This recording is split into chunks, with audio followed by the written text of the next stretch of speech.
Prime Minister Scott Morrison has announced Australia will send more military and humanitarian support along with 70,000 tons of thermal coal to answer Ukraine's calls for more assistance.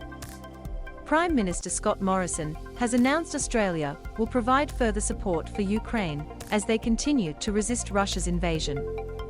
Speaking on Sunday, the Prime Minister said Ukrainian President Volodymyr Zelensky had asked for more Australian assistance. In our discussions of the last couple of weeks, they have made requests for more arms, for more humanitarian support, he said. They have also asked us for our coal to help power their resistance to help them to deal with the energy situation and needs in their own country. And so that is exactly what we are going to do. Prime Minister Scott Morrison has announced another round of support packages for Ukraine. Picture, Rohan Thompson. Stream the latest news on the war in Ukraine live and on demand on Flash.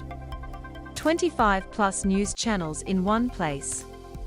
New to Flash? Try 1 month free. Offer ends the 31st of October 2022. Mr. Morrison announced Australia would answer Mr. Zelensky's calls by providing an additional $21 million in military assistance, an additional $30 million in urgent humanitarian assistance, and 70,000 tons of thermal coal. The military assistance will include ammunition, body armor, and military equipment, while the coal has been mined in Australia and will help power up their resistance. We understand that it can power up to about 1 million homes, and this is incredibly important, Mr. Morrison said. Ukraine relies heavily on coal and nuclear energy to power its cities, but the Russian forces have captured the Zaporizhzhia nuclear power station, the largest in the country.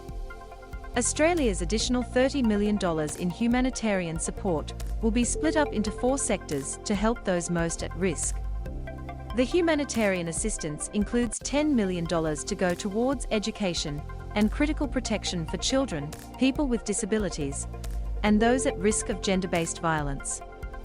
The government's support also includes $8 million for the United Nations Population Fund to protect displaced women and girls from gender-based violence, and to ensure access to sexual and reproductive health services.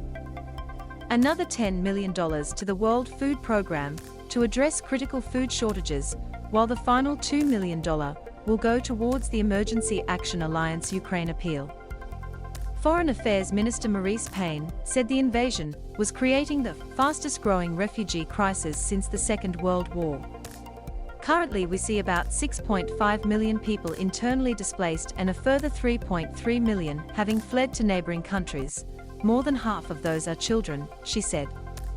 That actually represents about a quarter of Ukrainians forced to leave their homes. The Prime Minister continued to condemn Russian President Vladimir Putin's military advances, labeling them as disgraceful. We know that Russia's actions have targeted civilians, and it is disgraceful, causing carnage and devastation, unimaginable suffering, and the exodus of over 3 million people, he said. Australia has now provided $91 million in military support, $65 million in humanitarian assistance, 5,000 visas for fleeing Ukrainians, and 70,000 tons of coal. The Prime Minister said Ukraine has been greatly appreciative of the support Australia had already supplied, but further help was required to remain defiant against the Russian forces. The government has also imposed 476 sanctions on 443 individuals and 33 entities in Russia. On Sunday, the Prime Minister also announced a ship that was due to collect a load of Australian alumina before heading to Russia would be stopped. That boat is not going to Russia with our alumina. Last night, we put the sanctions in place, which will prevent that from occurring, he said. The government has imposed an immediate ban on Australian exports of alumina and aluminium ores.